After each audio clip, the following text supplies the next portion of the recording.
Bonjour les amis, bonjour la communauté, j'espère que vous allez bien. Oui, ça faisait longtemps.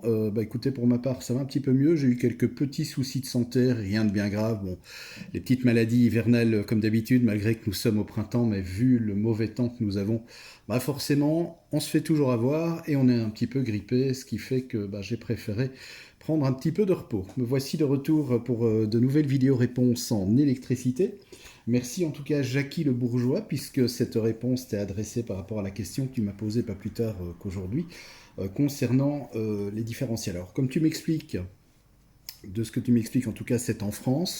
En France, effectivement, il faut mettre des disjoncteurs différentiels en tête de ligne à chaque fois, en tout cas en tête de rangée de disjoncteurs dans ton coffret divisionnaire de 30 milliampères. Voilà, ça, ce sont les normes françaises. En Belgique, c'est pas du tout comme ça que ça se passe. Mais là, je vais parler pour la France. Donc, comme tu me dis, tu as un disjoncteur général, un disjoncteur différentiel tétrapolaire, logique puisque tu as du 3 fois 400 volts plus neutre, donc tu as un neutre et bien sûr phase 1, phase 2, phase 3. Ici, bon, j'ai fait un petit schéma qui représente donc un coffret type tel qu'il doit être câblé en France, avec bien entendu à chaque fois la distribution du neutre qui revient à chaque rangée disjoncteur et à chaque différentiel pour le coup. Et ici, tu vois, j'ai réparti à chaque fois pour équilibrer les phases. La première rangée reçoit la phase 1, la deuxième la phase 2 et la troisième la phase 3, bien entendu avec le neutre pour avoir le 230 volts. Donc oui, il faut mettre un disjoncteur différentiel monophasé en tête de chaque rangée. Je ne sais pas quel est ton coffret divisionnaire, combien de rangées de disjoncteurs tu as, mais de toute manière, que tu en aies une, que tu en aies deux, trois, quatre, cinq, six, à chaque fois tu dois mettre un disjoncteur différentiel 30 milliampères en tête de chaque rangée de disjoncteurs. Voilà. En Belgique, tu vois, c'est complètement différent chez nous. Chez nous, en fait, dans une installation électrique, on a deux disjoncteurs différentiels. Il y a tout d'abord le disjoncteur différentiel en tête de ligne, donc vraiment tu as ton arrivée avec tes trois phases plus neutre ou ta phase et ton neutre situé en monophasé. À savoir que la petite particularité en Belgique, c'est que nous avons un réseau triphasé 3 fois 230 volts, comme chez moi ici. C'est-à-dire que je n'ai pas de neutre, puisqu'en fait, la tension entre phases est de 230 volts. Donc si tu prends un voltmètre et que tu mesures, par exemple, la tension entre la phase 1 et la phase 2, tu n'auras pas 400 volts, mais tu auras déjà 230 volts.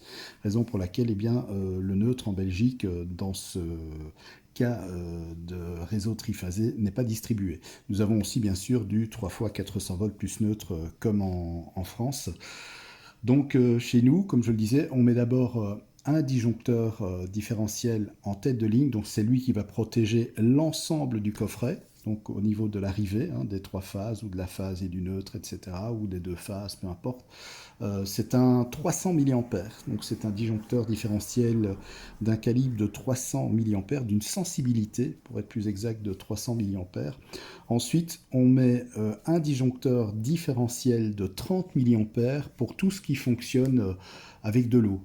Le lave-linge, le bois à l'air, chauffe-eau électrique, une pompe à chaleur, bon, tout ce qui concerne l'eau, en tout cas, si par exemple on installe une pompe pour piscine, là forcément ce sera d'office sur un disjoncteur 30 milliampères. Donc voilà, chez nous en fait il y a deux disjoncteurs différentiels, donc un 300 milliampères général et un 30 milliampères pour salle de bain et tout ce qui fonctionne, tout appareil qui fonctionne avec de l'eau ou se trouvant en tout cas dans des locaux humides. Donc chez nous, en fait, sur les rangées de disjoncteurs, on n'est pas obligé à chaque fois de mettre un disjoncteur différentiel 30 milliampères comme c'est le cas chez vous en France. Si c'était un coffret en Belgique, par exemple, là je ne mets pas de 30 milliampères. Si ici c'est mon circuit salle de bain, là forcément il y aura le 30 milliampères. Mais là, si c'est un circuit tout à fait normal, bon, je veux dire, je sais pas moi, prise de courant pour le salon, salle à manger, eh bien pas besoin de 30 milliampères. Voilà, c'est la différence en fait entre la Belgique et la France. Voilà mon cher Jackie, j'espère que j'ai pu répondre précisément à la question que tu m'as posée. Merci en tout cas pour ta question et l'intérêt que tu portes à la chaîne Fabelec. Merci aussi à vous pour l'intérêt que vous portez à cette chaîne. Je dois encore aussi envoyer un mail à une personne qui m'a demandé en fait visiblement de faire un partenariat, de pouvoir ainsi présenter sur cette chaîne des produits en électricité. Je dois encore faire ça, donc voilà, la chaîne évolue tout doucement mais sûrement, et ça c'est grâce à vous et je vous en remercie. Voilà, je vous dis à très bientôt pour une nouvelle vidéo en électricité. Je vous souhaite un bon milieu de semaine et je vous embrasse.